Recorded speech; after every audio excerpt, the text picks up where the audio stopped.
طوائف وارد ہوئی ہو۔ اس سے پہلے کہ میرے ضبط کا پیمانہ لبریز ہوتا، خدا خوش رکھے، غلام شبیر کو جو مولوی صاحب کرتا دوڑا آیا اور ہجوم کو وہاں سے بھگا دیا۔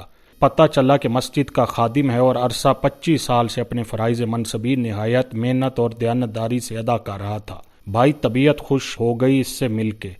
دبلا پتلا پکی عمر کا مرد، لمبی سفید داڑھی، صاف ستھرا سفید پاجامہ کرتا، کندھے پہ 4 خانے والا سرخ و سفید انگوچھا، پیشانی پہ محراب کا کالا نشان، سر پہ سفید ٹوپی اور نیچی نگاہیں، سادہ اور نیک آدمی اور منہ پہ شکایت کا ایک لفظ نہیں۔ بوڑھا آدمی تھا مگر کمال کا حوصلہ و ہمت رکھتا تھا۔ سامان سنبھالتے اور گھر کو ٹھیک کرتے ہفتہ 10 دن لگ گئے۔ گھر کیا تھا؟ 2 کمروں کا کوارٹر تھا، مسجد سے متصل، ایک چھوٹا سا باورچی خانہ اور ایک اس سے بھی چھوٹا غسل خانہ اور بیت الخلاء اور ایک ننا منا سا صحن۔ بہرحال ہم میاں بیوی کو بڑا گھر کس لیے چاہیے تھا؟ بہت تھا ہمارے لیے، بس ارد گرد کی عمارتیں اونچی ہونے کی وجہ سے تاریکی بہت تھی۔ دن 12 بجے بھی شام کا سا ماحول چھایا رہتا تھا۔ گھر ٹھیک کرنے میں غلام شبیر نے بہت ہاتھ بٹایا، صفائی کرنے سے دیواریں چونا کرنے تک۔ تھوڑا خریدنے پہ پتہ چلا کہ یہاں آنے والے ہر امام مسجد کے ساتھ غلام شبیر گھر کا کام بھی کرتا تھا، بس تنخواہ کے نام پہ غریب 2 وقت کا کھانا مانگتا تھا اور رات کو مسجد ہی میں سوتا تھا۔ یوں اس کو رہنے کی جگہ مل جاتی تھی اور مسجد کی حفاظت بھی ہو جاتی تھی۔ ایک بات جب سے میں آیا تھا دماغ میں کھٹک رہی تھی، سو ایک دن غلام شبیر سے پوچھ لیا، میاں یہ بتاؤ کہ پچھلے امام مسجد کے ساتھ کیا ماجرا گزرا؟ وہ تھوڑا ہچکچایا اور پھر ایک طرف لے گیا کہ بیگم کے کان میں آواز نہ پڑے۔ میاں جی اب کیا بتاؤں آپ کو، جوان آدمی تھے اور غیر شادی شدہ بھی، محلے میں بھلا حسن کی کیا کمی ہے، بس دل آ گیا ایک لڑکی پہ۔ لڑکی کے دلال بھلا کہاں جانے دیتے تھے سونے کی چڑیا کو۔ پہلے تو انہوں نے مولانا کو سمجھانے بجھانے کی کوشش کی، پھر ڈرایا دھمکایا، لیکن مولانا نہیں مانے۔ ایک رات لڑکی کو بھگا لے جانے کی کوشش کی، بادامی باغ اڈے پر ہی پکڑے گئے۔ ظالموں نے اتنا مارا پیٹا کہ مولانا جان سے گئے۔ غلام شبیر نے نہایت افسوس کے ساتھ ساری کہانی سنائی۔ پولیس وغیرہ قاتل پکڑے نہیں گئے؟ میں نے گھبرا کر پوچھا۔ غلام شبیر ہنسنے لگا، کمال کرتے ہیں آپ بھی میاں جی، پولیس بھلا ان لوگوں کے چکروں میں کہاں پڑتی ہے، بس اپنا بتھا وصول کے اور غائب۔ اور ویسے بھی کوتوال صاحب خود اس لڑکی کے عاشقوں میں شامل تھے۔ لا حول ولا قوت الا باللہ۔ کہاں اس جہنم میں پھنس گئے۔ میں یہ سب سن کر سخت پریشان ہوا۔ آپ کیوں فکر کرتے ہیں میاں جی، بس چپ کر کے نمازیں پڑھیں اور پڑھائیں۔ دن کے وقت کچھ بچے آ جایا کریں گے، ان کو قرآن پڑھا دیں، باقی سب اپنے کام سے کام رکھیں گے تو کوئی تنگ نہیں کرتا یہاں، بلکہ مسجد کا امام اچھا ہو تو گناہوں کی اس بستی میں لوگ صرف عزت کرتے ہیں۔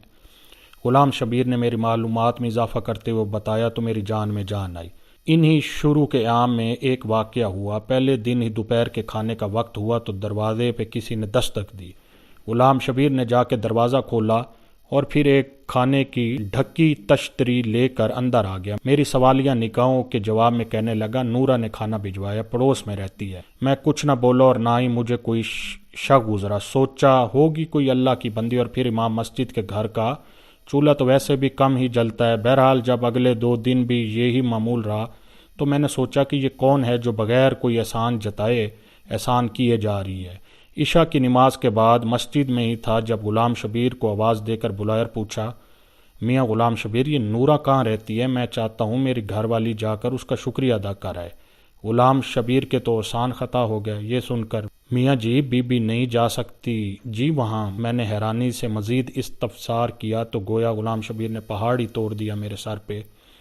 میاں جی اس کا پورا نام تو پتہ نہیں کیا ہے، مگر سب اس کو نورا کنجری کے نام سے جانتے ہیں۔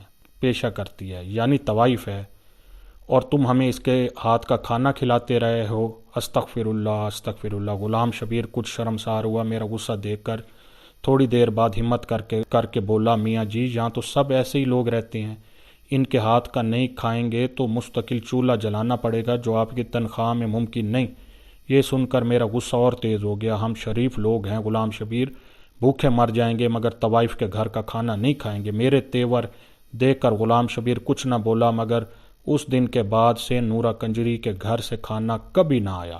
جس مسجد کا میں امام تھا، عجیب بات یہ تھی کہ اس کا کوئی نام نہیں تھا، بس ٹبی مسجد کے نام سے مشہور تھی۔ ایک دن میں نے غلام شبیر سے پوچھا کہ میاں نام کیا ہے اس مسجد کا؟ وہ ہنس کر بولا میاں جی اللہ کے گھر کا کیا نام رکھنا، پھر بھی کوئی نام تو ہوگا، سب مسجدوں کو ہوتا ہے۔ میں کچھ کھسیانہ ہو کے بولا بس میاں جی بہت نام رکھے، جس فرقے کا مولوی آتا ہے پچھلا نام تبدیل کر کے نیا رکھ دیتا ہے، آپ ہی کوئی اچھا سا رکھ دیں۔ وہ سر کھجاتا ہوا بولا۔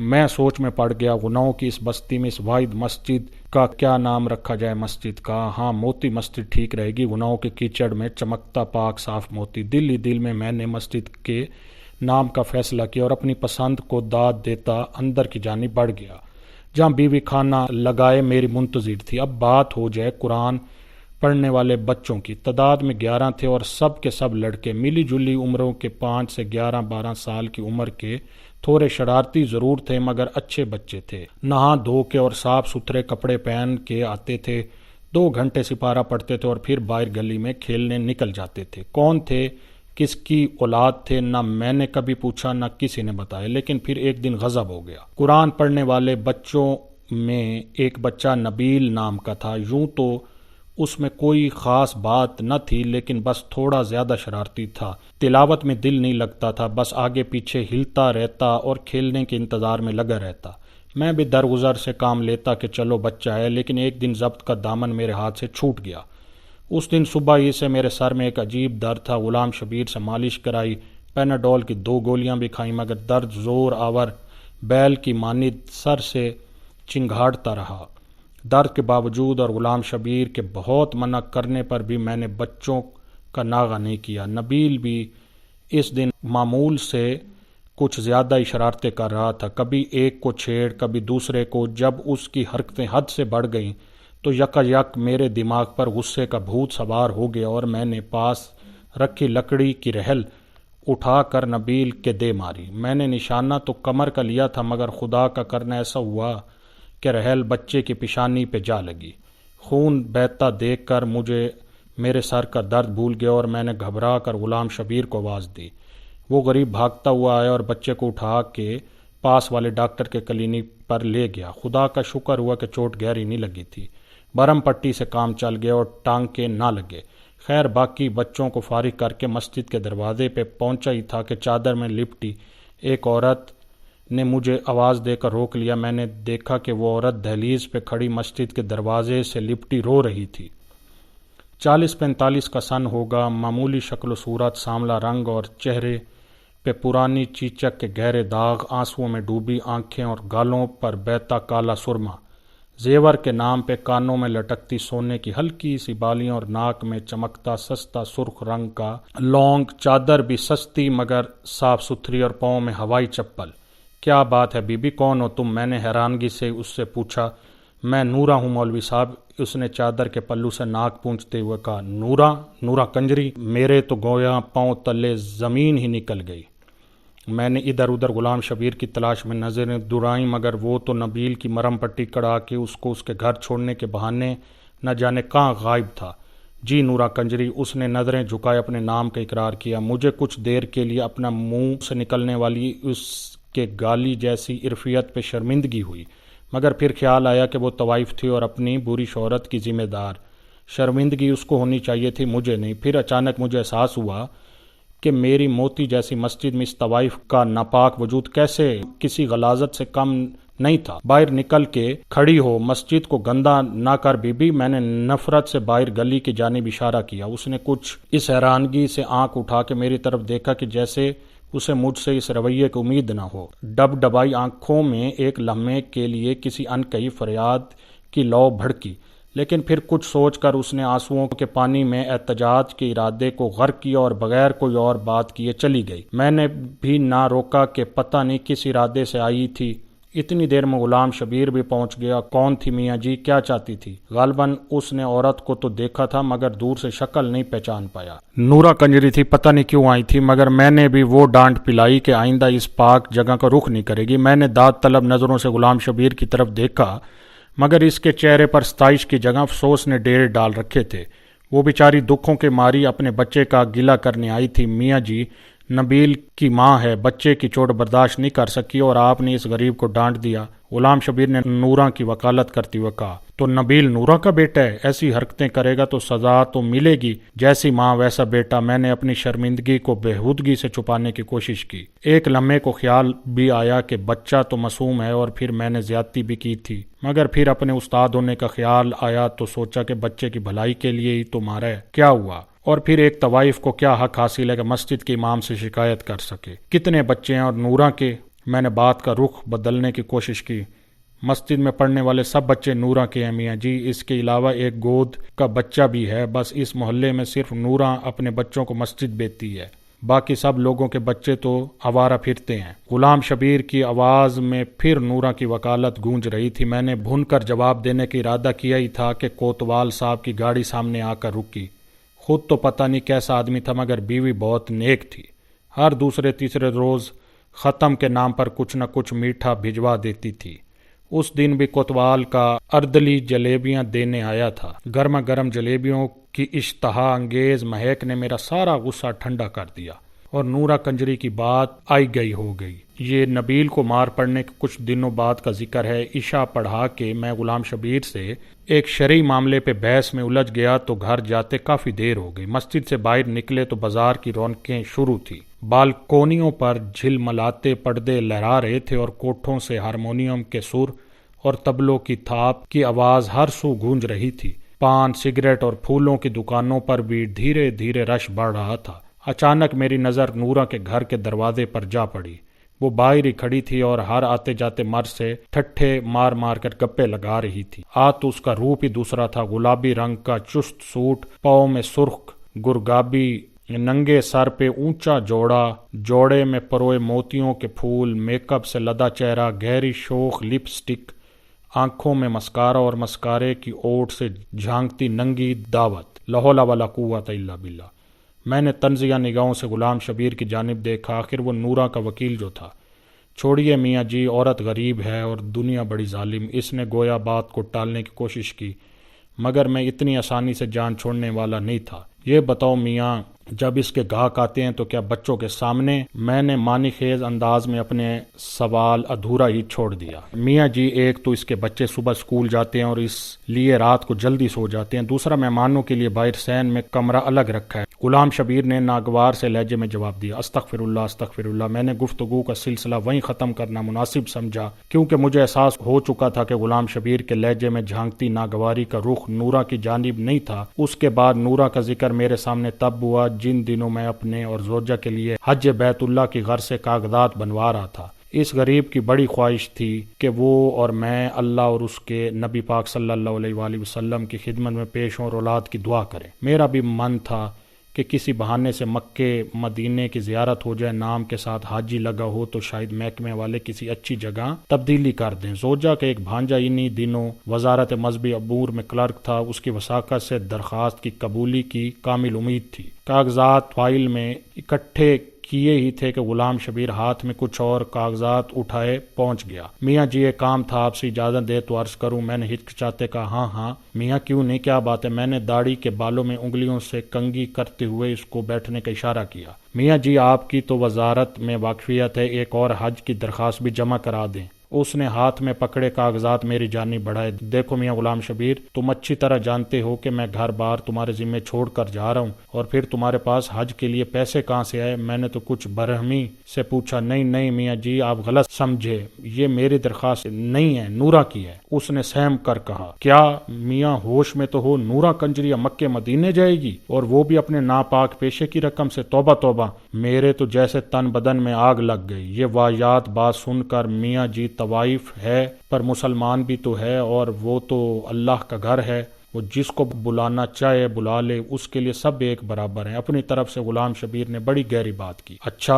اللہ جس کو بلانا چاہے بلا لے، واہ میاں واہ، تو پھر میں درخواست کیوں جمع کراؤں؟ نورا سے کہو سیدھا اللہ تعالیٰ کو ہی بھیج دے۔ میں نے غصے سے کہا اور اندر کمرے میں چلا گیا۔ زوجہ کا بھانجا برخوردار نکلا اور اللہ کے فضل و کرم سے میری اور زوجہ کی درخواست قبول ہو گئی۔ ٹکٹ کے پیسے کم پڑے تو اسی بھلی لوگ کے جہیز کے زیور کام آئے۔ اللہ کے نام لے کر ہم روانہ ہوئے۔ احرام باندھا تو گویا عمر بھر کے گناہ اتار کے ایک طرف رکھ دیا۔ اللہ کا گھر دیکھا اور نظر بھر کے دیکھا۔ فرائض پورے کرتے کرتے رمی کا دن آیا۔ بہت رش تھا، ہزاروں لاکھوں لوگ ایک ٹھاٹھے مارتا سفید رنگ کا سمندر، گرمی بھی بہت تھی، میرا تو دم گھٹنا شروع ہو گیا۔ زوجہ بیچاری کی حالت بھی غیر ہوتی جا رہی تھی، اوپر سے غضب کچھ یہ ہوا کہ میرے ہاتھ سے اس غریب کا ہاتھ چھوٹ گیا۔ ہاتھ کیا چھوٹا، لوگوں کا ایک ریلا مجھے رگڑتا ہوا پتہ نہیں کہاں سے کہاں لے گیا۔ عجب حالات تھے، کسی کو دوسرے کا خیال نہیں تھا، ہر کوئی بس اپنی جان بچانے کے چکر میں تھا۔ میں نے بھی لاکھ اپنے آپ کو سنبھالنے کی کوشش کی مگر پیر رپٹ ہی گیا۔ میں نیچے کیا گرا، ایک عذاب نازل ہو گیا۔ ایک نے میرے پیٹ پر پیر رکھا تو دوسرے نے میرے سر کو پتھر سمجھ کر ٹھوکر مار دی۔ موت میری آنکھوں کے سامنے ناچنے لگی۔ میں نے کلمہ پڑھا اور آنکھیں بند کی ہی تھی کہ کسی اللہ کے بندے نے میرا دایاں ہاتھ پکڑ کر کھینچا اور مجھے سہارا دے کر کھڑا کر دیا۔ میں نے سانس درست کی اور اپنے محسن کا شکریہ ادا کرنے کے لیے اس کی طرف نگاہ کی، مانو ایک لمحے کے لیے تو بجلی ہی گر پڑی۔ کیا دیکھتا ہوں کہ میرا ہاتھ مضبوطی سے تھامے نورا کنجری کھڑی مسکرا رہی تھی۔ یہ ناپاک عورت یہاں کیسے آ گئی؟ اس کی حج کی درخواست کس نے اور کب منظور کی؟ میں نے ہاتھ چھڑانے کی بہت کوشش کی مگر کہاں صاحب، ایک آئینی گرفت تھی، میں نہیں چھڑا سکا۔ وہ مجھے اپنے پیچھے کھینچتی ہوئی ایک طرف لے گئی، اس طرف کچھ عورتیں اکٹھی تھیں۔ اچانک میری نظر زوجہ پر پڑی جس کی آنکھوں میں آنسو تھے اور وہ بےتاب نگاہوں سے مجمع ٹٹول رہی تھی۔ ہماری نگاہیں ملیں تو سب کچھ بھول گئی۔ میں دوڑ کر اس تک پہنچا اور آنسو پوچھے، کہاں چلے گئے تھے آپ؟ کچھ ہو جاتا تو پریشانی سے الفاظ اس کے گلے میں اٹک رہے تھے۔ بس کیا بتاؤں، آج مرتے مرتے بچا ہوں، نہ جانے کون سی نیکی کام آ گئی۔ میں تو پاؤں تلے روندا جا چکا تھا اگر نورا نہیں بچاتی۔ میں نے اس کو تسلی دیتے ہوئے کہا، نورا، ہماری پڑوسن نورا، وہ یہاں کہاں آ گئی؟ آپ نے کسی اور کو دیکھا ہوگا، اس نے حیرانگی سے کہا۔ ارے نہیں، نورا ہی تھی۔ میں نے ادھر ادھر نورا کی تلاش میں نظریں دوڑائیں مگر وہ تو نہ جانے کب کی جا چکی تھی۔ بعد میں بھی اس کو بہت ڈھونڈا مگر اتنے جم غفیر میں کہاں کوئی ملتا ہے۔ خدا خدا کر کے حج پورا ہوا اور ہم دونوں میاں بیوی وطن واپس روانہ ہوئے۔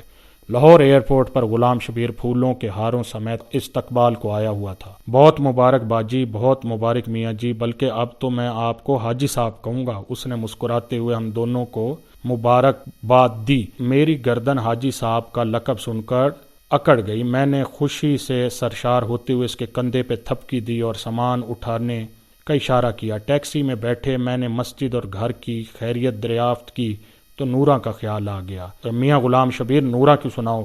میرا اشارہ اس کی حج کی درخواست کے بارے میں تھا۔ اس بیچاری کی کیا سناؤں میاں جی، لیکن آپ کو کیسے پتہ چلا؟ اس نے حیرانگی سے میری جانب دیکھا۔ بس ملاقات ہوئی تھی مکے شریف میں، میں نے اس کے لہجے میں چھپی اداسی کو اپنی غلط فہمی سمجھا۔ مکے شریف میں ملاقات ہوئی تھی؟ مذاق نہ کریں میاں جی، نورا تو آپ کے جانے کے اگلے دن ہی قتل ہو گئی تھی۔ اس نے گویا میرے سر پر بم پھوڑا۔ قتل ہو گئی تھی؟ میں نے اچنبے سے پوچھا۔ جی میاں جی، بیچاری نے حج کے لیے پیسے جوڑ کر رکھے تھے، اس رات کوئی گاہک آیا اور پیسوں کے پیچھے قتل کر دیا۔ غریب کو، ہمیں تو صبح کو پتہ چلا جب اس کے بچوں نے اس کی لاش دیکھی۔ شور مچایا تو سب اکٹھے ہوئے، پولیس والے بھی پہنچ گئے اور اس کی لاش پوسٹ مارٹم کے لیے لے گئے۔ ابھی کل ہی میں مردہ خانے سے میت لے کر آیا ہوں، آج صبح ہی تدفین کی اس کی۔ غلام شبیر کی آواز آنسوؤں سے بھیگ رہی تھی۔ قاتل کا کچھ پتہ چلا؟ میں ابھی بھی حیرانگی کی گرفت میں تھا۔ پولیس کے پاس اتنا وقت کہاں میاں جی کے طوائفوں کے قاتلوں کو ڈھونڈے؟ اس بیچاری کی تو نماز جنازہ میں بھی بس 3 افراد تھے، میں اور 2 گورکن۔ اس نے افسوس سے ہاتھ ملتے ہوئے کہا، اور اس کے بچے، ان کا کیا بننا؟ میں نے اپنی آنکھوں سے امنڈتی نمی پونچھتے ہوئے دریافت کیا۔ کوئی لڑکا پیدا ہوتا ہے تو زیادہ تر اسے راتوں رات اٹھا کر کوڑے کے ڈھیر پر پھینک دیا جاتا ہے۔ وہ سب ایسے ہی بچے تھے۔ نورا سب جانتی تھی کہ کس کے ہاں بچہ ہونے والا ہے، وہ لڑکا ہوتا تو اٹھا کر اپنے گھر لے آتی۔ کہنے کو تو طوائف تھی میاں جی، مگر میں گواہ ہوں، غریب جتنا بھی کماتی بچوں پہ خرچ کر دیتی، بس تھوڑے بہت الگ کر کے حج پہ جانے کے لیے جمع کر رکھے تھے، وہ بھی اس کا قاتل لوٹ کر لے گیا۔ یہ بتاؤ غلام شبیر، جب میں نے اس کی درخواست جمع کرانے سے انکار کیا تو اس نے کیا کہا؟ مجھ پہ حقیقتوں کے در کھلنا شروع ہو چکے تھے۔ بس میاں جی، کیا کہتی؟ بیچاری آنکھوں میں آنسو آ گئے، آسمان کی جانب ہاتھ اٹھائے اور کہنے لگی کہ بس تو ہی اس کنجری کو بلائے تو بلا لے۔ مجھ پر تو پوچھو گھڑوں پانی پڑ گیا۔ تاصف کی ایک آندھی چل رہی تھی، ہوا کے دوش میری خطائیں اڑ رہی تھی، گناہوں کی مٹی چل رہی تھی، میری آنکھیں اندھلیائی جا رہی تھیں۔ آپ کیوں روتے ہیں میاں جی؟ آپ تو ناپاک کہتے تھے اس کو۔ غلام شبیر نے حیرانگی سے میرے آنسو سے تر داڑھی دیکھتے ہوئے کہا۔ کیا کہوں غلام شبیر، کہ کیوں روتا ہوں، وہ ناپاک نہیں تھی، ناپاک تو ہم ہیں جو دوسروں کی ناپاکی کا فیصلہ کرتے پھرتے ہیں۔ نورا تو اللہ کی بندی تھی، اللہ نے اپنے گھر بلا لیا۔ میری ندامت بھری ہچکیاں بند ہونے کا نام نہیں لے رہی تھیں اور غلام شبیر نہ سمجھتے ہوئے مجھے تسلی دیتا رہا۔ ٹیکسی محلے میں داخل ہوئی اور مسجد کے سامنے کھڑی ہو گئی۔ اترا ہی تھا کہ نورا کے دروازے پہ نظر پڑی، ایک ہجوم اکٹھا تھا۔ وہاں کیا بات ہے غلام شبیر، لوگ اب کیوں اکٹھے ہیں؟ میاں جی میرے خیال میں پولیس والے عیدی سینٹر والوں کو لے کے آئے ہیں، وہی لوگ بچوں کو لے جائیں گے، ان غریبوں کی کوئی دیکھ بھال کرنے والا نہیں۔ غلام شبیر نے کچھ سوچتے ہوئے کہا۔ میں نے زوجہ کا ہاتھ پکڑا، غلام شبیر کو پیچھے آنے کا اشارہ کرتے ہوئے نورا کے دروازے کی جانب بڑھ گیا۔ کہاں چلے میاں جی؟ غلام شبیر نے حیرانگی سے پوچھا۔ نورا کے بچوں کو لینے جا رہا ہوں، آج سے وہ میرے بچے ہیں، اور ہاں مسجد کا نام میں نے سوچ لیا، آج سے اس مسجد کا نام نور مسجد ہوگا۔ معزز سامعین، دیکھیے یہ کیسی ایک آپ کے رونگٹے کھڑے کر دینے والی کہانیوں میں سے ایک کہانی تھی۔ اگر آپ نے پوری ویڈیو دیکھی ہو، یہ آپ شیئر کریں، اپنے دوستوں سے شیئر کریں اور اس کا اثر دیکھیں۔ کیا آپ کی شخصیت پہ اس کا اچھا اثر نہیں ہوا؟ آپ کی شخصیت میں یہ بہتری کا باعث نہیں بنی؟ اللہ تعالیٰ بعض اوقات اللہ تعالیٰ کو ندامتیں بہت پسند ہیں۔ صوفیہ بظاہر ظاہری عبادت کے خلاف ہیں۔ وہ کہتے ہیں جے کر رب ملدا ناتیاں دھوتیاں، رب ملدا ڈڈواں مچھیاں نو، جے کر رب ملدا جنگل پھریا، رب ملدا گایاں وچیاں نو، رب ملدا دلیاں سچے اچھیاں نو۔ وہ کہتے ہیں جس طرح نورا نے جب مولانا نے ان کی حج درخواست کے سلسلے میں ان کی مدد نہ کی تو انہوں نے وحدہ لا شریک کی بارگاہ میں اپنی التجا رکھی۔ دوستو، اپنے عزیز و اقارب، اپنے دوست احباب کو یہ ایک اچھی ویڈیو ہے، شیئر کیجئے گا اور انشاءاللہ یہ آپ کی اور ان کی شخصیت میں بہتری کا باعث بنے گی۔ شکریہ۔